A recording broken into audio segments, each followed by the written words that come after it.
Good morning, everyone, and thank you so much for taking the time to come and join us today for a nice strategic discussion on business. As you can see, the topic of today is building assets to help your business grow.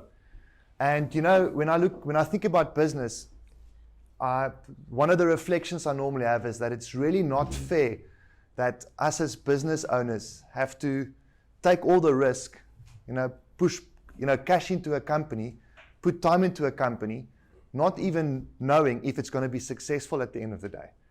And while you do that, it continues to be difficult. It sometimes for me feels like you're getting punched in the face every single day. And then when that happens, you don't have a choice. You have to get up, because if you don't, someone else is going to come and steal your lunch from you. And therefore at Go-Getters, because we are business owners ourselves, we know how difficult it is to be in business and to run a business. And ultimately, I'm sure most of us in this room who are in business agree that we do it because we like it, we're passionate about it, but also we want to build something for the future, some sort of long-term legacy that we can hopefully enjoy, not just for ourselves, but also for our children and those who come after them as well. So I'm really, really excited about this morning. I'm looking forward to spend some time with you, share some of my thoughts on how I see business. Maybe just a little bit of background. My name is Willem Haroff. I'm one of the co-founders of Go-Getters Accounting, and I'm basically responsible for most of our marketing and sales. I serve a few clients as well in helping them stay on top of their numbers so that they don't have to worry about anything other than executing their business strategy. And so this morning, I want to unpack some of the assets we like to see, or we believe should be in a business that helps you create that long-term future, that help you build something that can sustain itself without you being there. So very quickly, what I want to start off with is introducing an analogy of an airplane as a business, what a business looks like. And there's 6 elements to an airplane, and I will unpack that. And an analogy is always easy for me to use because it kind of makes it real. It kind of helps you by way of examples to understand how a business works. Secondly, what does success look like? I want to then briefly contrast traditional assets to what we look at assets of the future. What are assets of the future, and why do we care? Why should we care? I'm then going to talk about lifestyle versus unicorn. And basically that before you can decide what assets to build for your business for the long term, you need to make a strategic choice. What kind of business you want to have? Do you want to have a lifestyle business, or do you want to have a unicorn? And we're gonna unpack that and see what I mean by all of that. We'll then look at what assets to build. So after contrasting traditional and future assets, I'm then going to focus a little bit more on future assets. And I use future assets a little bit liberally because most of those things have been with us for a long time, but people did not necessarily always prioritize them or even ascribe value to them as a way to generating a long-term sustainable business. So we'll unpack that, and then some suggested practical next steps that you may want to consider taking in your own business. So in 2001, I think it was the second time I went overseas. I went to the Netherlands for a conference. I used to work with a big accounting firm, and they sent me overseas to go and attend a conference with some of my other colleagues from other parts of the world. So I flew with South African Airways, landed in Frankfurt, waited a bit, and then took another plane to land at Schiphol International Airport. Spent the 3 days at the conference. Time to get back, flew from Schiphol to Frankfurt, and I waited there for another 2-3 hours to catch my connecting flight back to Johannesburg. It was around the 16th of December, so it's already cold. For those of you who've been to Europe before that time of the year, it's cold, but in most cases it's not yet started snowing yet. The snow usually starts to fall early January, February. Some places it starts in December, but that day in Frankfurt, no snow yet. And so got onto the South African Airways plane. It took quite a long while for the plane to taxi to the point on the runway for it to take off, so we can then start the long journey back to Johannesburg. And I was sitting by the window, and the captain said, okay, ready for takeoff. And the next moment, the plane started going. And you know that feeling, your stomach starts to churn. You're almost getting pushed back into your seat. And it's actually a nice feeling. A little bit of G-force, not the F1 style, but you know, a little bit of G-force. And then the plane takes off. And it's just a wonderful feeling when you get that lift. On that specific evening, however, as we were about to lift the nose, they call it the V point or something along those points. The V point is when the pilot has to commit to a takeoff. Doesn't matter what happens. Otherwise, there's not enough runway left for the plane to depart safely. Just before we hit that V point, I guess, both engines exploded. Now, I'm a little bit dramatic because when I use the word explosion, some of you may see this massive catastrophe. Other people might say, no, it's just a little blip. So it was somewhere in between those two, right? But it was bad enough for the captain of the plane to push the brakes. It was quite a violent stop. Luckily, we stopped safely. There was a little bit of a fire, but they managed to extinguish the fire. On that day, I developed a great fear of flying. I cannot tell you how scared I was. The good thing of that story is we got stuck in Frankfurt for 3 days, free hotel for 3 days, and I was introduced to the famous German Christmas market, so I got to spend some time there. And the day before we came back, it started snowing, and I saw snow for the first time in my life. So it's always an upside and a silver lining to every story, right? But I was so scared to get back into another plane because this experience was in my mind. And 2 years later, we relocated from South Africa to Nigeria, and then we used to fly a lot, you know, back and forth between Lagos and Johannesburg, sometimes to Europe. And if you've ever been to an airport in another African country, it's not always a fun experience. And when it's not a fun experience, you start to think, well, is the plane going to stay in the air kind of thing. So that fear always stayed with me. What's the point of this story? Well, I think that's why I like to think of a business as an airplane. It takes skill to get the airplane off the ground. A lot of things have to work very well for that airplane to lift, and the moment it lifts, a different type of science takes off, or kicks in, sorry. And I don't understand any science. All I know is it's just amazing for that big piece of equipment to stay in the air and to go so fast. But it's not easy. It's very, very difficult. It's no wonder that pilots have to undergo rigorous training. You need hundreds of people to know exactly what they do. You know, you need thousands of pieces of equipment and components to work perfectly for that thing to take off, and then science needs to kick in so that it stays in the air and you can have a smooth, hopefully without turbulence, ride back to your destination. But things can also go very wrong very quickly. So I want to quickly unpack those 6 components of an airplane as an analogy of a business.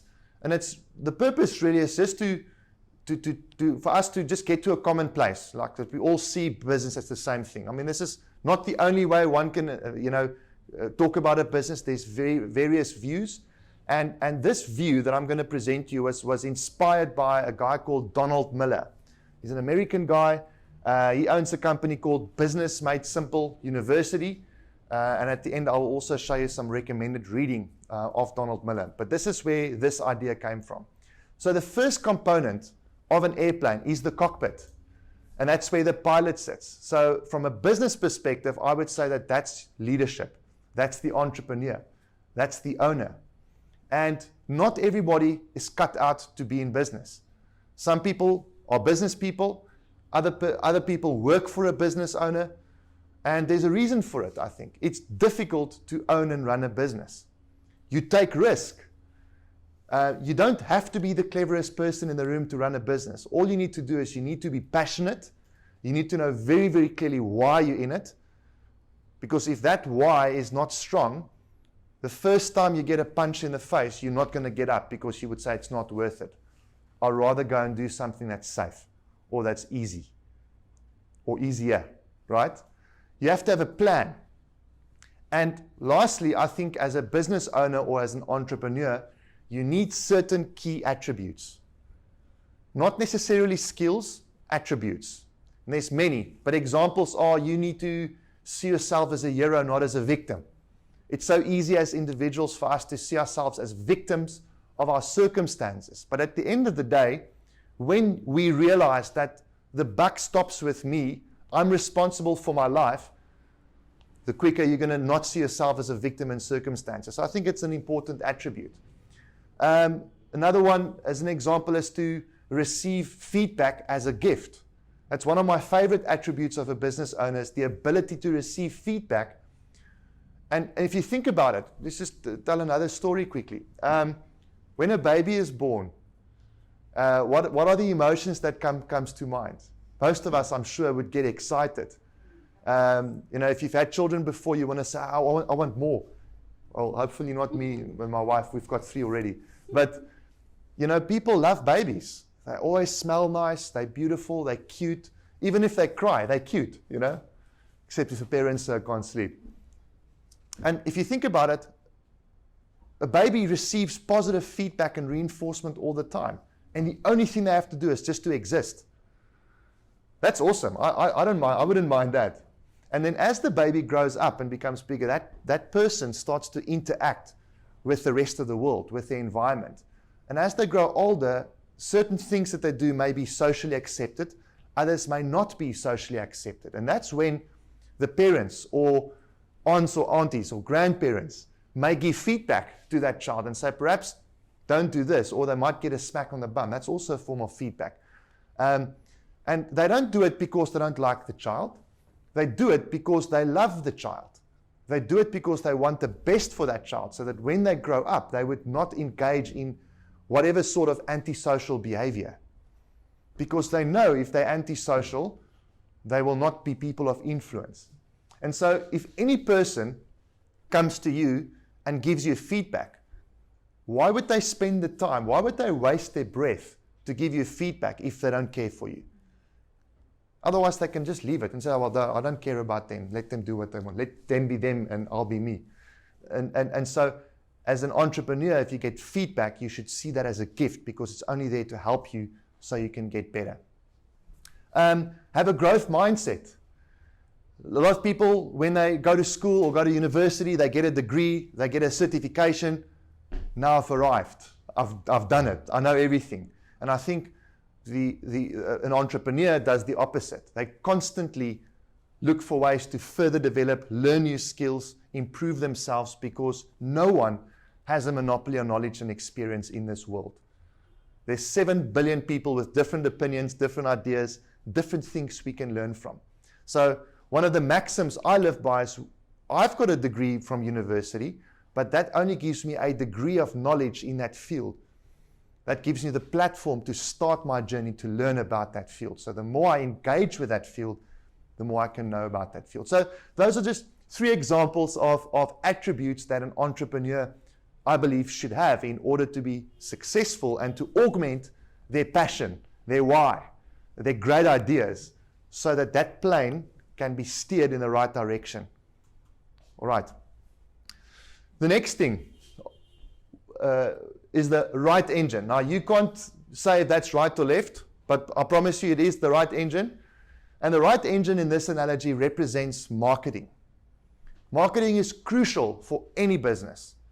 What does marketing mean? Well, I'm sure you'll all agree with me. If you've got a good product or a good service, it's critical that you communicate the benefits of that product and service to your intended market. People will not buy from you unless they know about you. They will not buy from you unless they know how you can solve their problem. Otherwise, what's the point, right? And so that's what marketing is there to do. That's where you clarify your message and you find the appropriate assets and channels to get the message to the people you want to hear the message, so that they can know, oh, hang on, if I'm hungry, I need to go there because they're going to solve my problem and I'm willing to pay money for it. If I'm thirsty, I'm going to go there because they're going to solve my problem. I'm willing to pay for it. And that's the point of marketing. Of course, I'm oversimplifying it because marketing is a discipline all on its own. The left engine, again, certified left engine on the screen, is sales. You don't just do marketing, you also have to sell. So the job of marketing is to help you get people that's interested, to hook them. The job of sales is to now go and close the deal and get them to commit, to put money into your bank account. Okay, and the story that I'm sure most of you have heard before is if I go to a public space, now you can decide if it's a bar or church or somewhere, wherever it might be, and you see somebody at the opposite end of the room that's piqued your interest for whatever reason, right? You walk up to that person, the first words out of your mouth is not going to be, will you marry me? It's not going to work. And that's what many business owners typically do. They want to go straight from first interest to buy from me now because, I can solve your problem. Doesn't work like that. We all know that, right? So there's a time of getting to know one another. And we refer to it as nurture campaigns. And the nurture may be a long nurture, it may be a short nurture. And in the analogy that I'm using of a couple getting to know one another, you're going to have multiple dates so that you can get to know one another. So at the end of each date, I'm not going to necessarily say, will you marry me every single time? I'm going to say, well, will you go out with me again? Yeah, sure, no problem. Until you feel that you found the right point where you can say, will you marry me? And that's when the commitment comes and when cash and product or service can exchange. So that's sales, the third component of the airplane. Now the engines in the airplane is what keeps on generating energy and power for that plane to keep on moving forward. And so that's really what marketing and sales does. Any business should have a sales pipeline. And the sales pipeline is filled with leads. And those leads might be at different stages of conversion. Some might have just come in, and others may have progressed down the sales pipeline as you continue to nurture them to the point where they're willing to make the commitment. And so if you want to look at the health of any business, you want to look at their sales pipeline. If there's lots of leads, it's usually a good indicator of what the sales are going to look like 3, 4, 5, 6, how many ever months down the line. So the engines keep that business moving forward. The fourth component, and it's only because I love the Alps and snow, I've made the wing look very small, but I'm sure for those of you who've flown before, you know exactly where that in the plane is, right? Kind of just behind, you can see both the wing and you can see the ground. It's one of my favorite seats in the plane. Now you know I don't fly business class. The wings represent the products or the service. So it's no use we tell a good story, it's no use we can close a deal if we've got nothing to offer. It's like your bark is bigger than your bite, right? You want to have a solid product or service, because if you don't have that, you don't have customers. And if you don't have customers, you don't have a business. So it's important that you've got a product or a service that's going to help you stay in the air, once you've generated that interest and people who's willing to buy from you. Very important, a product or a service needs to solve a problem. That's why we're in business. Very often business owners think that because they've got an awesome skill at woodwork, everybody's going to want what they make.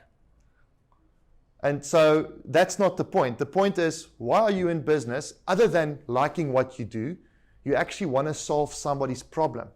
And that's the whole point of having a product or a service. People will only buy from you if your product or service is going to help them overcome some obstacle or some problem. Number 5, the body or the fuselage of the airplane. That's where everybody sits. So some airplanes are big, others are small, some are mid-size, and that will determine how many people can sit in the plane. Same with a business. If you want to be in business, you need to earn the right to be in business by committing to certain monthly expenses. You may need to rent a building. You need to have a telephone. In today's world, you need internet, right? So you can communicate. You may need to hire staff. Various expenses, just so that you can say, I am now in business, and that gives me my platform to go and do marketing, to go and do sales, to go and design my products or my services so that I can execute and solve problems. And that's the body of the plane. Now, Again, I spoke about science, something that I understand so little about. But one thing I know is that the wings, the engines, and the body all needs to be in perfect harmony, synchronization, and relation, whatever words you want to use, right? The body can't be big and then you've got small wings. It's not going to work. And the same in business. You've got to make sure you've got a measured approach in terms of your overheads. If you've got too many overheads, that plane will, number one, not get off the ground in the first place. Engines will explode because it's too much weight to carry. So it might never get off the ground, or it may get off the ground, but it's going to crash very soon because it's going to just pull the plane down. Okay, so always be very careful with overheads. Must be fit for purpose. And again, that's probably a topic of discussion all on its own. We can spend hours just talking about overheads. And then last but not least, you can have a perfect plane, but if it's got no fuel, then it will never fly. And then there's no point, right? So the jet fuel that sits in the fuel tanks in the wings is that thing that gives you that beautiful lift. And for those of you who've flown it, again, if the engines do not blow up, what a beautiful feeling when that plane starts to take off, that first lift, and it's just wonderful. I love it every time it happens and it's successful. And that's cash flow. We need cash flow to give us that lift. We need a cash runway. A plane will probably crash if the runway is too short. So there needs to be long enough runway for us to get that lift that we need and then stay in the air. And cash flow really is a function of revenue. We need to sell. That revenue can only come if we incur certain expenses. So we'll have to pay people to deliver the work, or we have to manufacture. We have to incur overheads, which means we have to generate profit. If we get sales and we don't have profit, again, there's no fuel, because if there's no profit, you're not going to be able to generate cash flow. And then everything's going to come to a grinding halt. Or in this case, it's going to crash. So a good analogy, I've seen this analogy about 2-3 years for the first time, and I talk about it often. And it just helps me to think about a business in a very practical, simple to understand way, in terms of where do I need to focus my time and my effort. So what does success look like? So I've just mentioned the three key components: revenue, profit, and cash flow. I don't think it's unrealistic to go to any business owner and ask them what is the most important thing in your business, for them to answer cash flow. So again, today we're not going to talk about cash flow, but it's always worth noting the point. But those are all short-term things. I think when in business, you should always seek to find a way for the business to be sustainable over the long term. So whatever decision you make, you want to make so that it's in the interest of the long-term survival of the business. It starts with cash flow, but ultimately you want to build something that's going to achieve a high valuation so that you can have a beautiful exit. None of us are here forever. And so one of the things we have to think about from day one, strategically, is how am I going to exit? Am I going to die while I'm doing this business and bequeath it to my children? Or am I going to work in it for a certain period of time and sell it? Or am I going to bring other managers in and I'm going to be a passive shareholder and just live off the dividends? There are various ways or decisions you can make, but ultimately, to make that successful, you need to have a high valuation and giving you the platform for the beautiful exit. Now, how do you measure all those things? So, specifically with regards to assets and why we're going to talk about that today, I want to introduce another concept that I've learned from a guy called Daniel Priestley. Daniel Priestley wrote a book called 24 Assets. Highly recommend you get that book. Very, very good. And a lot of what I'm going to share with you now comes from that book. With own emphasis added, of course, because he's not here today. Unfortunately, he couldn't make it. But he introduced the concept of revenue per person. Now, when you go to any business, like what do people typically measure?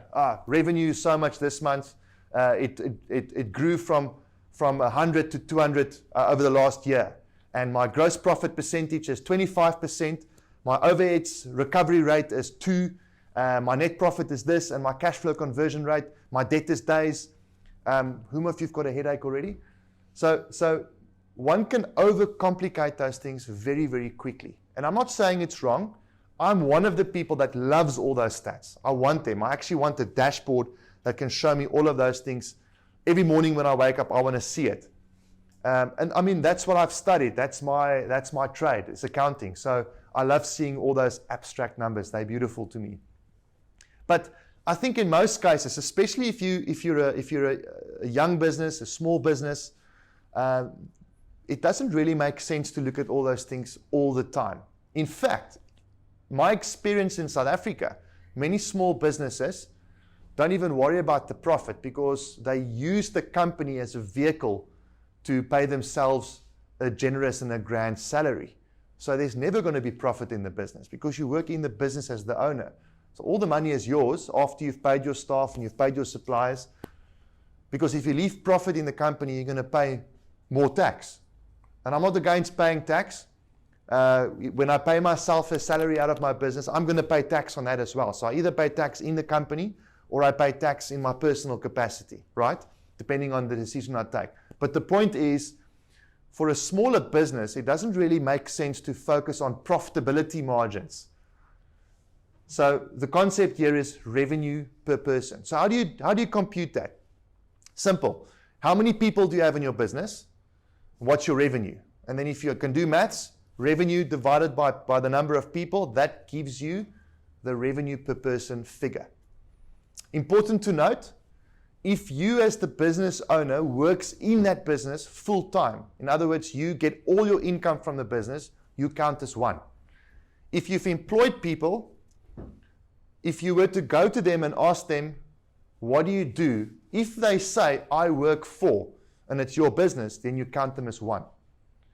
If they say, oh, I do this, and I do this, and I do that, and oh, I subcontract to that company, you count them as a half. So we talk about it in accounting terms as full-time equivalent, FTEs. So that's an important, just a little nuance in this calculation to remember. How many people? It might be 2.5 or it might be 4.5, right? And that's the reason, depending on who works in your business and what their level of commitment is. And so this is now where we then get into the conversation of the assets. Why does it make sense to follow this approach to measure the success of your business? Of course, one of the ways. It's the principle of income follows assets. All right? Think of it as almost as the fuel efficiency of an airplane. Right? The revenue per person is going to show you how efficient you're actually running the business. So if your revenue increases, let's say your revenue doubles, but you had to triple the amount of people in the business, your revenue per person is going to go down. And actually what you want to see is your revenue per person go up. If your revenue per person goes up, it's a good indicator that you've made the right kind of decisions to improve the efficiency of your business. And you do that through assets. And I'm going to try and explain that or demonstrate to you based on this principle. So before we do that, I want us to do a quick history lesson. And I'm not a historian, but I love history. So first of all, I'm sure most of you have heard of the Bronze Age before. I don't know all the details. I didn't live there.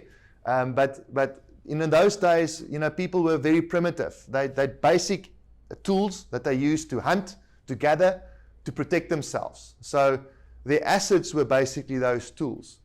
And it was all just about me, myself, and my family. We have to survive. All right, I'm oversimplifying it, right? But that's the Bronze Age. Then we got into the age many years later where people started to pool their time and their resources together, and they started to till the lands, the agriculture age. In many cases, they worked for wealthy landowners. It's the feudal system. And in those days, you were very rich if you had lots of land. So the more land and more space you occupied that you could call your own, the richer and more wealthy you were. And if you worked on the land, you were not rich and wealthy. You worked for someone else. You made them wealthy. Then what happened? Then we had the industrial age. In the industrial age, machinery were developed. The steam engine was developed. All of a sudden, people were able to move large volumes of goods from the farms to the intended markets at a fraction of the time it used to take. It was a revolution. And overnight, the wealthy landowners did not only become less wealthy, relatively speaking to the new owners of industries, they also became a lot less relevant. They were now just landowners. Okay. Also at that time, the amount of space you occupied were no longer the most important thing. Now in the industrial age, who were the ones inventing new solutions, new tools, new machinery? They were the ones becoming more prominent, so that things could not only just move faster, but now you can start to discover new worlds that would not have been known or may not have been known to mankind at the time. And then, of course, today we are in the digital age. And now, if you've got a smartphone or a laptop or an iPad, that's actually, if you really think about it, all the real estate you need to make a success and to really make a difference in the world. Now, this is somewhat controversial, so I'm not taking a strong position on this. I'm just putting an idea out there for you to think about. I'm not saying if you own land, you're not in a good position. I'm just saying if you think of who are the richest people in the world today, their riches do not come from owning large parcels of land. Their riches come from owning algorithms, owning ideas, innovators, things that really changes the world, and getting those things to people on their screens. And that's where they live today.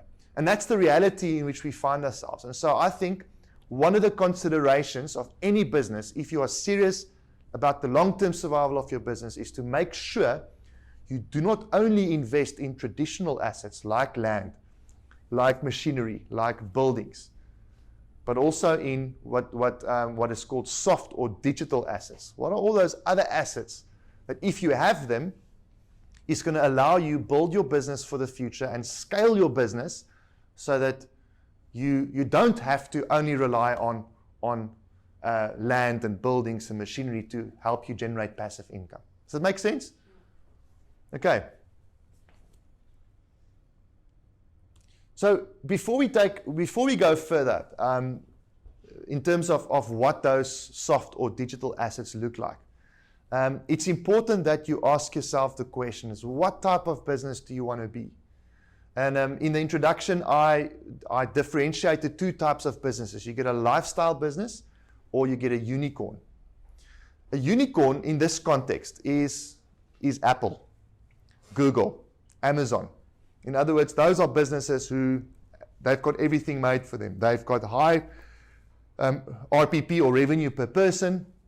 They've got all the fixed and soft assets that they want.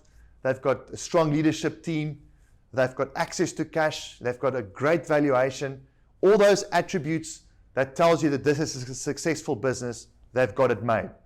They've got thousands of employees around the world, and the owners of those businesses don't actually have to do anything. They have made it. Many of them choose to still work in the business because they like what they do, but the point is that's a unicorn. So that's the one end of the spectrum.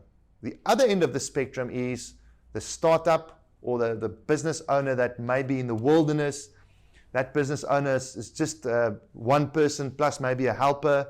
They never have money. They always struggle through. And then from there to the unicorn, there's various shades of businesses that may have developed over time. But a lifestyle business is one that I personally would like to aspire to. And that is where maybe you've got 3 to 12 people working in the business. You've got technology that you've employed that helps you reach thousands of people, because today we can do that with technology, with a small piece of real estate like a phone. We can do wonders today, right? I'm profitable. My revenue per person is high, so I don't need an army of people that can generate 100 million rands of turnover. I need a small team if I build my assets right. And if I get that right, I can pursue the lifestyle that I want.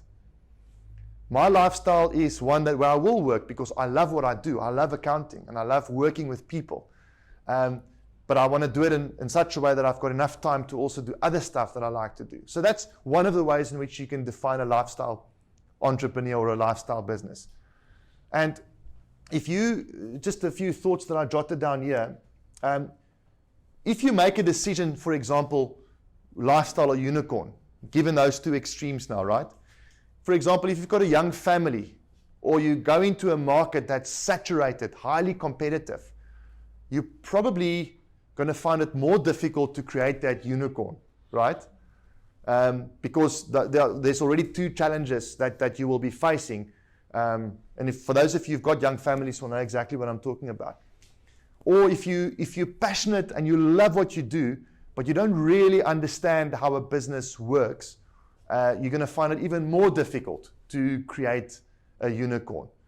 Or conversely, if you know how a business works, but you don't like the business as a business, you're not a fan of the business, you're probably also not going to build a unicorn because you need to inspire a team of people, and people only get inspired by inspirational people who are passionate, right? So you need to be very clear, where you are as a person, what you want to do before you make a decision to go for the unicorn. And I think in reality, I may be wrong, but I think probably most people fit into the lifestyle choice option. And again, you might disagree with me.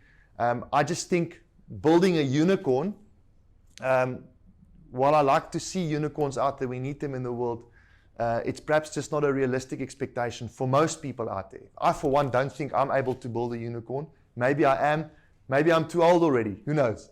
But the point is, it's difficult. You need a lot of things to work well. You need access to lots of capital, and it takes a lot of effort. So I think the lifestyle business, as I mentioned, you've got a high revenue per person. Remember earlier we said that's one of the ways in which you can quickly see if it's a successful business. The higher revenue per person, the better. You've got probably somebody who can manage the business on your behalf, so it frees you up. You can decide whether you want to dip in or not in terms of working in the business. You've got a team of people around you. You've got lots of digital assets, and you're reaching a lot of people. But most important, you are profitable. And it's when you're profitable that you can then start to get cash. And when the cash comes, that's when you can start building towards that beautiful exit that we talked about. So in terms of the assets, and we're going to get into the assets bit now, the type of assets you're going to build and invest in is going to be determined by your choice and what kind of business you want to run. Is it a lifestyle or is it a unicorn? In most cases, the kind of assets are the same. It's just the way you go about it or the people that you choose to surround yourself with that's going to be impacted by it. One of the ideas with what we're talking about in terms of having assets is so that the assets that you've got in your business can do what we like to call the heavy lifting in your business. You only have so much time in every single day to do stuff and to get stuff done. There's a premium on our time. And so as business owners, we want to use that time to do value-adding activities. Donald Miller likes to use the concept of what's going to move the money needle the quickest. So if you can plan your day every single day and you look at all the tasks that you have to do and very intentionally saying task A is going to move the money needle by X. Task B is not going to move the money needle. And having done that, you can start to differentiate between what stuff is urgent and important and what stuff are nice to do's. And those nice to do's are actually the stuff you want to delegate either to another person or to technology, or those soft or digital assets that we're gonna talk about now. Even some of the urgent stuff and important stuff, the key is to challenge yourself continuously and say, why do I have to do it? Is there a way in which I can create something, a process or a system or a tool that can do it while I sleep? The more of that I can do, the more time I will have available to really focus on the stuff that really moves the money needle. So let's look at some of those soft or digital assets. Daniel Priestley in 24 Assets have identified 7 types of assets or 7 classes of assets, and I'm going to quickly go through them. I won't do justice to all the stuff, so I'll give a few examples where I can.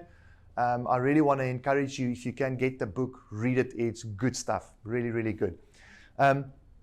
And you'll note that these are not assets that you will necessarily see on your balance sheet. If you're anything like me and you love reading balance sheets, you won't find these things on the balance sheet. On the balance sheet, you'll find land and buildings, motor vehicles, furniture and fittings, stock, cash. We're not talking about that right now. Those things are good, they're important, but to secure the long-term future of your business, the following categories of assets is what you need to have a plan to do. So the first one is on intellectual property assets. Now, intellectual property is not a new concept. I think everybody knows, has an understanding of what it is. We typically talk about patents, trademarks, copyright, whatever that might be in your kind of business. But I think in today's world with technology, it goes beyond just those things that we are familiar with. In other words, on the screen, the third category, the registered type of intellectual property assets. They're still important, but they've been with us. The first one I want to unpack is content. How many of you have heard of content creation or content creators? Right? How much money do some of those content creators make nowadays? Crazy, right? So that's the first asset I think any business should prioritize in creating. A few years ago, a few decades ago maybe, only the large, very, very big companies could have the audacity to think that they can create their own content. Today, we've got smartphones. We've got all sorts of technology at our fingertips. Every single opportunity can be used to create content. And with that content, you can spread your message far and wide. You can get massive reach. During the break, I was asked, what was the purpose of this meeting? Because there's dough-getters people here, there's non-dough-getters people here. It's fairly small. And my response was, well, the purpose of this is not just to speak to non-dough-getters people today. The purpose is to create content. That's why we've got cameras here. Because a lot of what's being done today is unique to dough-getters. In this setting, own emphasis added to other stuff that I've learned from someone else, and we're going to repurpose it. It's now our content. It's an asset. And we're not just going to use the content once. We've got a library. Every time we create new content, whether it's videos, whether it's blogs, whether it's social media campaigns, it goes into a library and it's there. And we can choose to repurpose it. We can use it in the future. And that's the beauty. So content, I think, is something that you should definitely prioritize. The other cool thing about content, when you think about getting your message out there, people will not know to buy from you unless they know who you are. And social media is where most people spend most of their time. So when you've got good content, it's one of the ways in which you can get your message out there consistently as often as you want. You can choose to pay for it or not pay for it. But as they say, some might disagree, content is king. Right, so please make sure you prioritize content creation. Another area of intellectual property is methodology. And this is sometimes a little bit, perhaps difficult to articulate, but I'm going to use an example in my own experience. Methodology talks about a method of doing something, or an algorithm if you're a tech person. Something that you've created or that you've packaged, that if you give it to someone else, it's going to help them solve a problem. There's value in it, because if somebody else can use a methodology that someone else used before and it helps them, they would actually be willing to pay for it. So in your business, can you think of a method or a process or something that you've created to do something that creates something that you can sell? That process or that method in itself is an asset. So the challenge is to document it and to have it in some form that you can communicate it to someone else, or potentially even patent it or brand it. So my example is I see myself as somebody who's personally very effective. I'm very good with administration, and I've just been away for almost 2 weeks on a trip, and I did hardly any work, but I came back, and in less than a day, all my emails were up to date, my to-do list was up to date. I wasn't in a position where I felt I'm behind and I'm under pressure to catch up because I was away. Why? Because I've got certain steps that I take every single day, certain processes I apply in my own life to stay on top of everything. Now, that's an example of something which I feel if I were to document that and give it to other people, it might help them as well. There's value in it. So that's an example of a method or an asset that I can create. And again, the more of those processes and stuff that you can document, you can put it in the library and it's there. It's available. In our business, we deliver bookkeeping and accounting services to our clients. There's a specific way and methodology that you need to go about delivering a digital accounting service to a client in an effective manner so that you can get the client to a point where if it's the last day of the month, tomorrow they can have their financial reports and they can see immediately what their performance was like. There's a method in getting that right. It doesn't just happen. So we document that method and it's in our library of assets. And why is that important? Just think about again, exit, beautiful exit, creating value in your business. If ever somebody wanted to come and buy the business and we are able to show them a library of these soft or digital assets, that will increase the perception that they might have about the value and the quality of this business. And it's not just a perception, those are actual tangible things that they can use to give them a soft landing if they were to ever buy the business. Likewise, if I can use you as an example with your vegan brownies, for example, there's a method behind it. It's not just a bunch of ingredients you put into a bucket and magically you've got this vegan brownie. So that is an asset. The recipe is an asset. The way in which you put it together is an asset. So that's what we mean by methodology. It's your intellectual property that you can formalize and put into a directory and if possible, get a patent over it, protect it. And that's where the registered comes in. So that's the first type of soft or digital asset. And I did say that thing wouldn't show on your balance sheet. For the accountants in the room, if you were to buy another business and they have these intellectual assets, you would actually, when you buy it, recognize that as an asset on the balance sheet, an intangible asset. But if you're interested in an accounting lesson, call me, we can have another meeting about that. The second category is brand assets. This is one of my favorite ones. This is also an area where I've spent a lot of time the last 2 years investigating, doing, experiencing, building, and something I'm really passionate about. But at the same time also, I think this is an area where most small businesses fail or neglect. And this coincidentally is one of the foundations of any good business in terms of getting their message out there and making sure they've got a following of loyal customers. When we talk about a brand asset, we first of all talk about a philosophy. Why are you in business?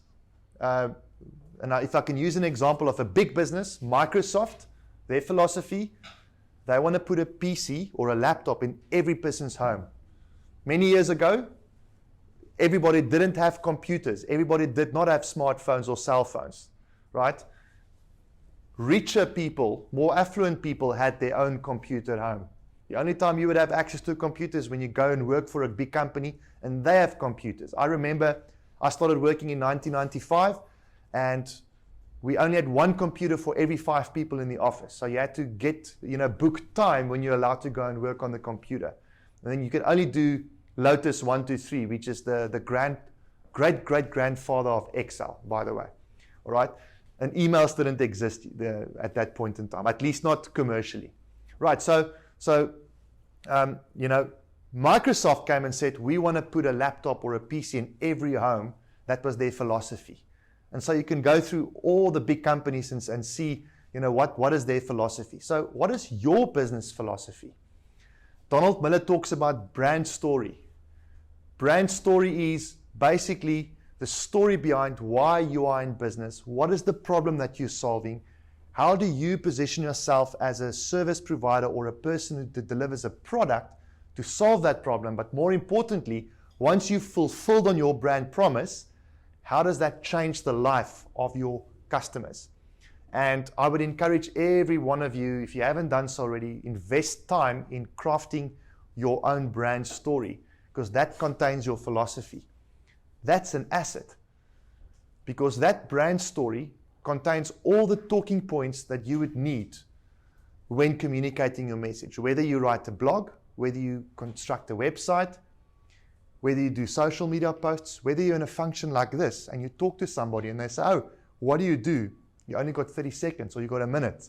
That elevator speech, that brand story is the consistent repository of the talking points that you need, that you can use in whatever combination, depending on the circumstance, to communicate your message.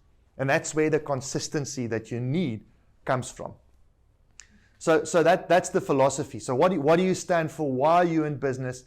How do you save the world? How do you make the world a better place? Why should people care?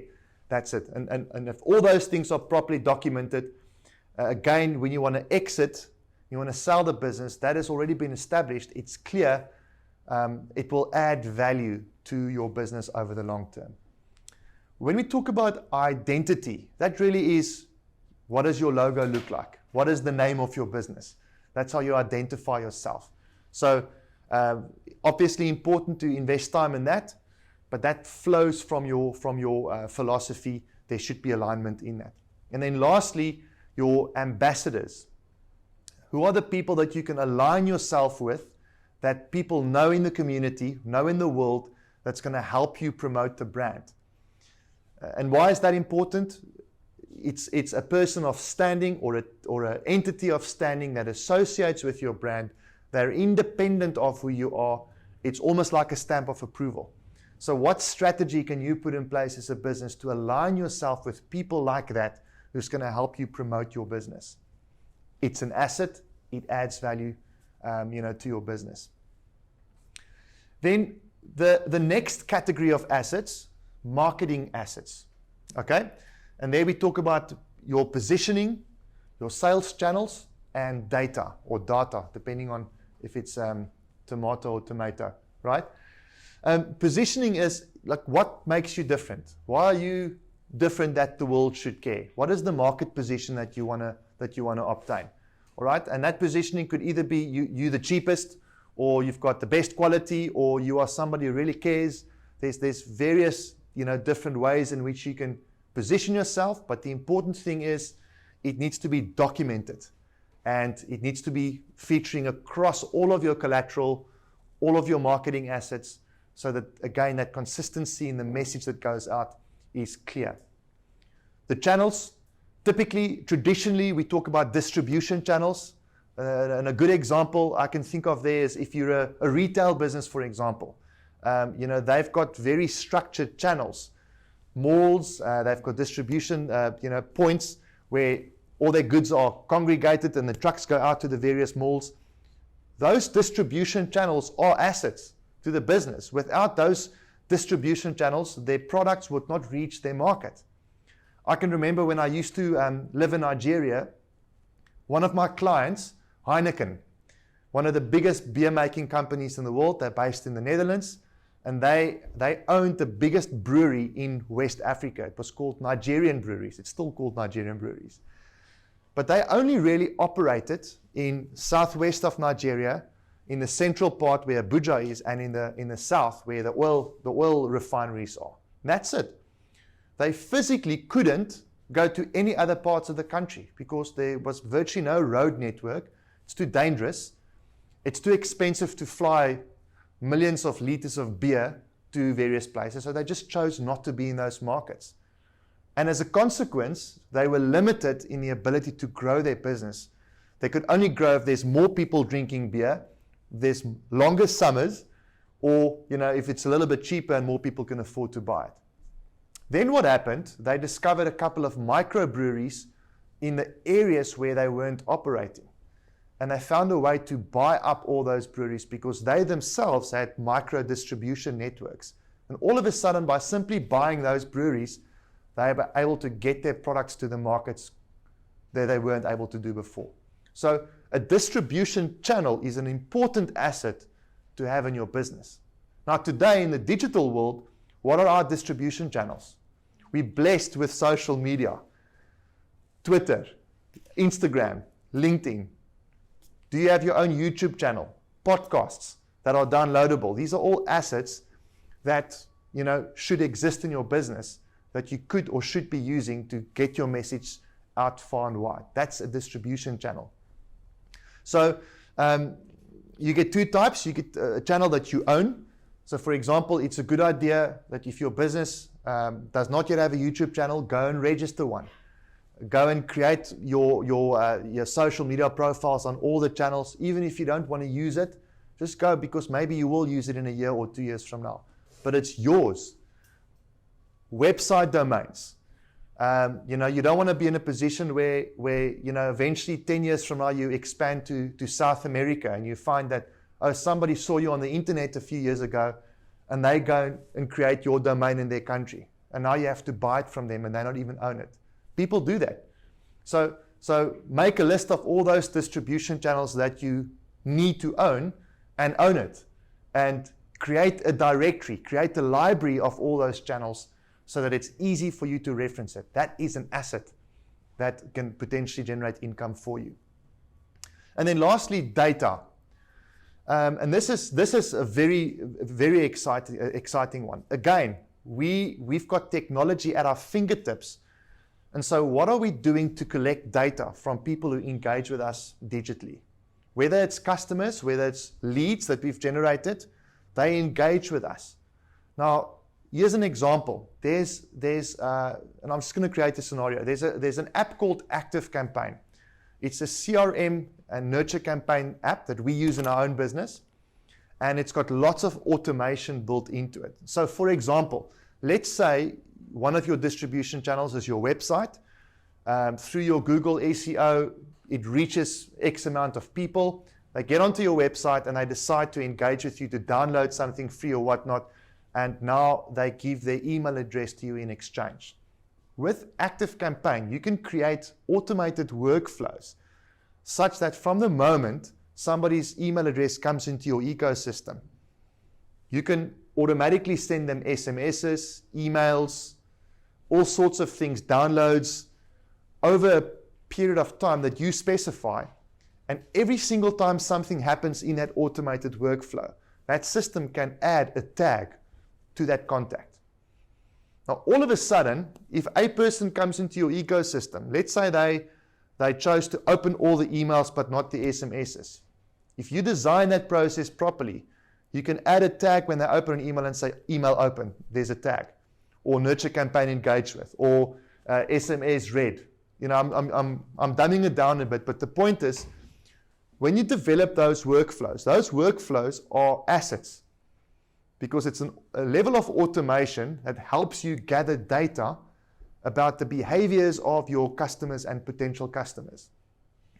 If you've got an email nurture campaign for your own customers, you can apply the same principle.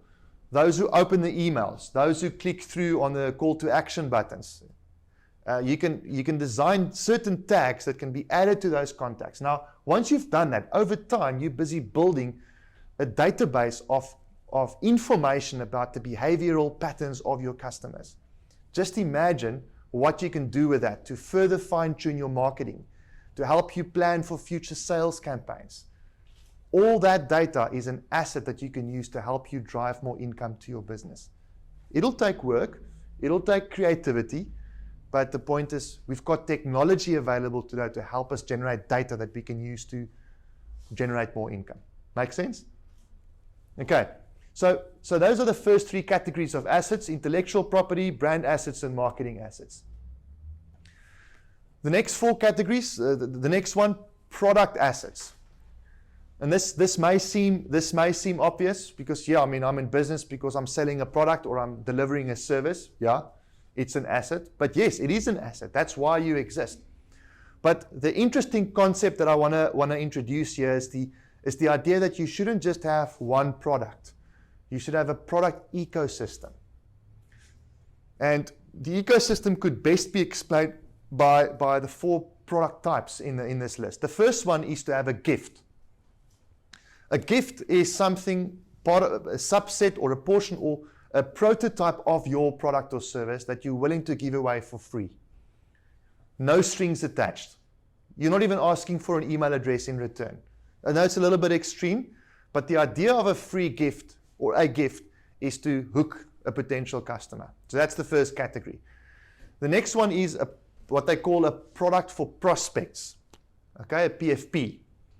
That's the product that you're gonna sell. You're gonna legitimately exchange for value, but that's what you're gonna use to try and build trust for a potential customer. So they may not yet have fully committed to working with you, but they are already willing to exchange something valuable in exchange for that, but you use it to demonstrate trust. Then you get to your core product. That's the problem that you solve.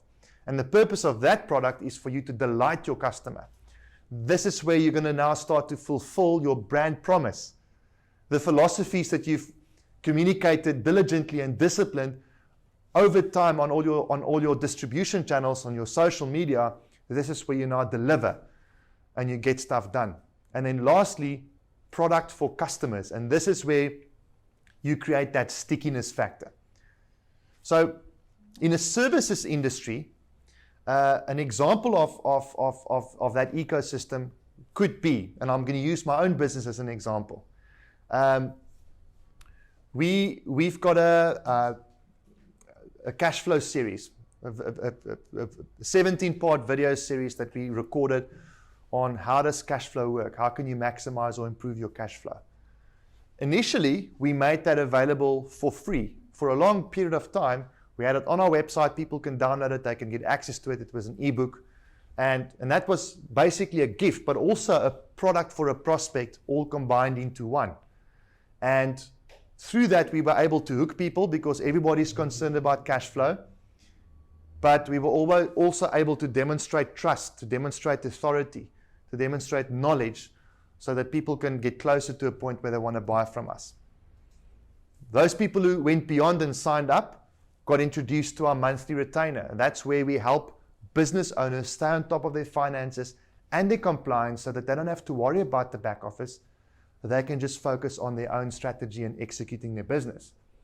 And then over time, there's various upsells that we could also introduce to help them maybe move to the cloud, other parts of the business that's not there yet. But the point is, once you're in, you can then start to introduce additional services that is going to create that stickiness or that long-term relationship with the client. What did Apple do? Apple, for example, got people to buy, the iPhone after they convinced them that that's the best thing since sliced cheese. That's the core product. And after they got the iPhone, all of a sudden there's all these other things, such as the App Store where you can buy games. Those are all sorts of upsell opportunities or other apps that are available within the Apple ecosystem. Or once you've got the Apple, why not get the EarPods? Now that you've got the EarPods, actually it's a good idea to also get an iPad. So they don't just have one product, they've got an ecosystem of products. So the challenge there is, in your own business, how can you create an ecosystem of products so that you're not just a one-trick pony? It requires creativity, but when you've got that, it's an asset that can help you maximize and generate more income. The next category is system assets. And this is now where it becomes more, day-to-day stuff. So marketing and sales. Do you have an automated sales funnel in your business? I've got a client, that's what they do. They've got 3 or 4 big clients that they work with exclusively, and all they do for those clients is they build digital sales funnels that are highly automated. And the point of an automated sales funnel in this example is everybody wants new leads for their business. Nobody wants to do the work to go and get those leads. So the more you can automate that to the point where you literally go to bed, you sleep, and tomorrow morning when you wake up, surprisingly, there's 20 new leads that just disappeared from nowhere. That work was done by an automated sales funnel. So for anyone who's been involved with marketing and sales before will know it takes a process and a system to make it work. So do you have that? Have you documented it? And then what tools can you use like ActiveCampaign to automate and do all the heavy lifting behind that process? So that's an example. Another example is what automation or technology can you use in your day-to-day operations? There's always, in every scenario, there's the Pareto, the 80-20 principle, where 80% of the tasks actually delivers the least amount of value. So by definition, it means that most of those items are repetitive in nature. And if something's repetitive in nature, a process, it can be systemized, it can become a process, and 10 to 1, there's an app for it to help you automate it. Because the cloud is filled with awesome apps. Don't let me get started on there. So that's system assets. So I think the challenge there is think about your business, think about the processes, think about how you can extract yourself from the business so that anything that's repetitive in nature, it can be systemized, create a process, enable it with an app. The second last one is culture assets. Culture is one of the things that most people, again, tend to ignore. What kind of culture do you want to have in your business? If you've got a good culture, it's an asset. And within the culture, there's many things. How do you attract? How do you retain? How do you compensate the best people out there? Each of those aspects, retention, attraction, compensation, has processes and systems around it that needs to be able to stand on its own. How can you create documentation that describes it, that standardizes it, and is there an app that can help you make it better? All right? How often do you meet with your team? What kind of person do you attract to your business? Has all those attributes been documented? Do you have an employee handbook? Do you have standard letters of engagement? It may sound trivial, but believe me, when you start to grow and build a team, and those things are not in place, it will really make you sit up straight, and then you'll be under pressure. So start to think about that. So if you think again, are you going to do a lifestyle business or a unicorn? Either way, you're going to probably want to grow some sort of a team around you. What kind of culture do you want to create? And then lastly, funding assets. And funding assets, people may be forgiven for thinking that this only applies to unicorns or big businesses. But I want to recommend that it applies to every single one. Again, the objective is you're not in business just so that you can pay yourself a salary today. Hopefully you're in business to create value for the long term so that you can have a glorious exit one day. And that glorious exit is going to be enhanced if you've got funding assets in place. So the first one is a business plan. Who needs a business plan, right? Of course, if you want to go to the bank or if you want to attract an investor, you need a proper business plan, independently produced. But even if you're not in that category, a business plan is always a good idea so you can hold yourself accountable. If you don't have a plan, you're probably not going to end up anywhere. It's going to just, like Joe Cocker used to say, que sera, sera. Okay?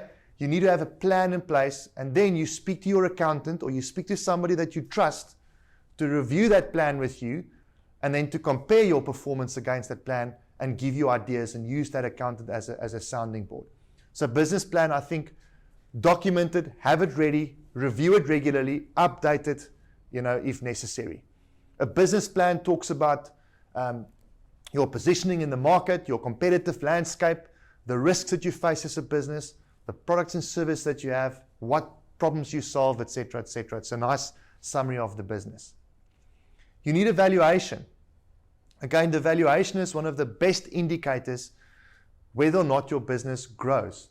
The revenue per person is one way to see if you're making progress, all right, and if it's efficient, but it's not just about the revenue. It needs to translate into profit. It needs to get into cash flow. Cash flow is ultimately what people who's going to buy your business one day or who's going to invest in your business, that's what they want.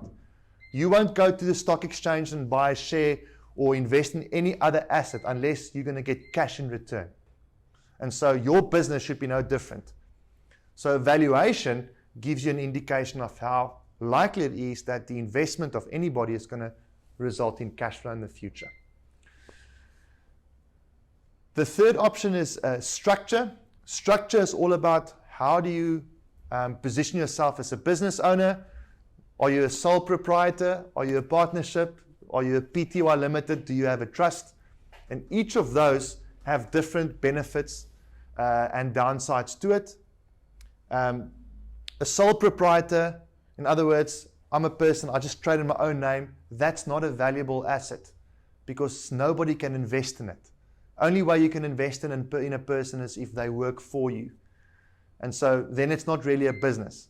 So over time, you want to get to a point where your business is in a separate legal entity because that is more investable. You get different kinds of companies. We're not going to unpack that today, but the point is over the long term, think about what structure you want to have in place to plan for your exit.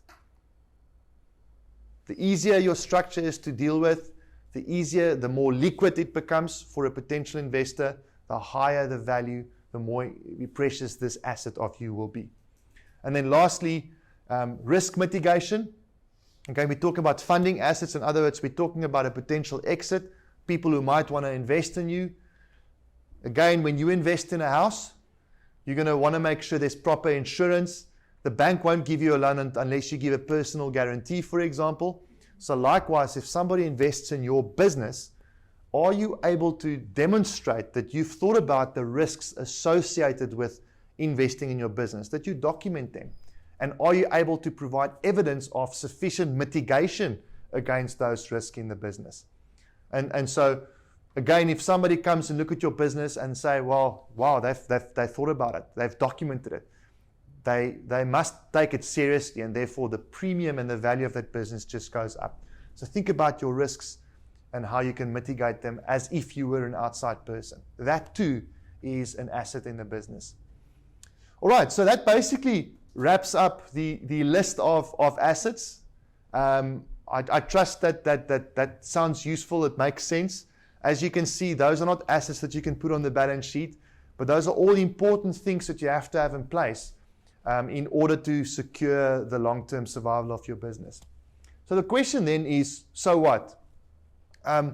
We've heard all this nice information. What does it mean? What can you do? And I've got a few practical suggestions that I want to talk through with you. The first thing I want to do is to say, take stock. Consider these assets and go down the list and ask yourself, right, if I had to do an honest assessment of my own business, how many of these things are missing? And even for the ones that I do have, how good is it? What is the quality of those assets? How can I improve it? I think that's a very important first step. You want to make sure that once you've identified those gaps, that you then actively go and create them. Or if you can't or don't want to create them, buy them or do whatever is necessary to procure them. And then once you've done it, document everything that you've got. It's literally like having a fixed asset register and saying, these are all the assets, the soft digital assets in my business. You'll see in the next slide, I've got some recommended reading, specifically in the area of marketing and sales related assets, because that's sometimes very difficult to acquire because there's a lot of agencies and companies out there that can do it for you, but they charge you an arm and a leg. And so the recommended reading, I think, can help you solve a lot of those problems yourself, help you procure those assets at a fraction of the cost and the time. Very important is the documentation thereof. So go back again to your business, look at the processes. What is it that you do? And go and document everything. Just go and write it down. I think somebody, especially if you're more technically inclined like me, if you do your trade every single day, you can be forgiven for thinking that, no, this is easy. It's like me saying, doing an income tax calculation, it's so simple. I mean, I've done it so many times. But most people out there, it's not so simple. It's not so intuitive. Or even for me thinking that I'm a very effective person with my time. It's obvious, it's easy, just do this, this, and this. But it's not so obvious. Think of those things and go and write it down and document it. You'll be amazed when you see what you can come up with. It's a page or 2 pages or possibly even an ebook that has got value that people would want to get. Get onto the internet and go and explore the world of cloud. Go and look for apps. Any problem you can think of, ask the question, maybe there's an app for it, or is there an app for it, and go and look for it. You'll be amazed. There's amazing stuff out there on the internet. One of my favorite apps is an app called Asana. Now my team sitting here, some of them will smile, some of them will get a cold shiver. I apologize in advance. But if you into to-do lists and managing projects and not wanting to be held back by a piece of paper that you have to keep on reminding yourself what to do, go and look at Asana, asana.com. It's one of the best apps. You can get a free version. It can do most of the stuff that you need. And as you grow in your business, you start to pay for it. We've used that app in our business for a year before we started paying for it. And in our business, there's lots of moving parts. And so that app, I can't live without that app. So that's an example of how you can automate and supercharge your to-do lists and your task management. And you can use it for private purposes, for business purposes. I use it for many things. It's wonderful. Another one of my favorite apps, and this is why you see all this gifts and stuff, is an app called Xero. Xero is the best thing since sliced bread in terms of the accounting world. It makes accounting beautiful. And whoever would have thought that you can use the words accounting and beautiful in the same sentence, right? But it truly does. And that's one of the apps we use in our business, not only for our own business, but also to help our customers thrive and stay on top of their numbers. So go and explore the world of apps. If you haven't done so already, switch to the cloud. Okay? And that sort of follows on the previous point. It's in my mind, it's a no-brainer.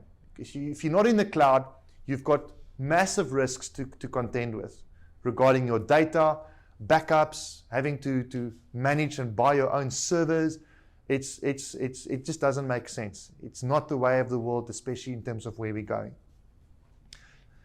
In terms of your intellectual assets and any of the other assets that you may think you can patent or get a trademark over, consult with a legal guru. Talk to somebody who understands the world of trademarks. Let them do an assessment on what you do. Maybe they can even identify and spot other things that you may want to safeguard against intellectual theft. Very important, because it's still yours. And you don't want to be surprised one day when somebody else is doing the same thing, but they've actually stolen your ideas. And then lastly, very important, most important, speak to your accountant. Accountants are not just bean counters and number crunchers. They're people with personality. Great people, most of them, all of them. All right, but speak to your accountants. I think the most important thing is you want to make sure that you're on top of your numbers all the time, because that's where you get feedback in terms of how the business is doing. And your accountant is at the coalface of that. Make sure when you speak to your accountant that you ask them the right questions. We've got a blog on our website, 7 questions you need to ask your accountant. It's one of our assets. It's a blog that we keep on referring back to. It's in our directory. And in that blog, you'll see the questions that we recommend you ask to make sure you're working with an accountant that's in your corner, that's got your back, and it's going to help you win in business. Lastly, the recommended reading that I mentioned. These are the books I highly recommend you read. I've read them all myself. They've really made a huge difference in my business, and I'm going to read them again. Bottom left, Animal Farm, no direct business impact whatsoever, but I think just given where we are in South Africa, it's a good book to read. I read it when I was in matric. It was one of our recommended readings. And in the Dough Getters book club, we just recently finished reading this book as well. And it was just nice to see how that story has got so many similarities to what's happening, not only in our country, but also in the world. I already referenced 24 Assets. The company's name is Dent, and the author is Daniel Priestley. Highly recommend you get that.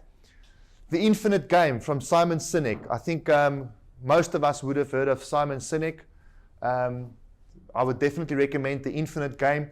What I like about that book, he's basically suggesting that you're not in business to win. And it could be somewhat controversial, because winning in business probably means that you're fiercely competing with others and you're playing a zero-sum game. In other words, if you win, someone else must lose. And what he's basically saying is that is very much short-term thinking. It's not really something that's going to help you build a legacy. And so a lot of good stuff that helps position your thoughts in terms of how you set up and design your business. So that's a good book. And then Donald Miller, I mentioned him as well when I introduced the airplane analogy. 3 books that I would highly recommend. Building Your Brand Story. I spoke about brand story. Marketing Made Simple. There gives a very, very nice process that you can use to create your own sales funnel and all the assets that you may need around that, like nurture campaigns and whatnot. And then Business Made Simple. And in Business Made Simple, he basically unpacks the airplane analogy in a lot more detail and gives some great insights and tips on what you can do to make small changes but to have big impact on your business. The Business Made Simple book also, it basically consists of 60 micro lessons, and each of those lessons deals with a specific aspect of this airplane analogy. Really, really recommend you get that. And then lastly, in the area of automated sales funnels, which I think is one of the most important assets any business can and should have in today's world. Sabri Subi, he's I think the owner of King Kong Marketing. I think that's the name of the business. I ordered my book, I haven't got it. Okay. I was actually rumored out to go and check. Fantastic book. Yeah. Fantastic book. And he basically unpacks his own story, how he built his own multi-million dollar business, basically using automated sales funnels. So a lot of good stuff in there. Right. Thank you very much, everyone. Appreciate it.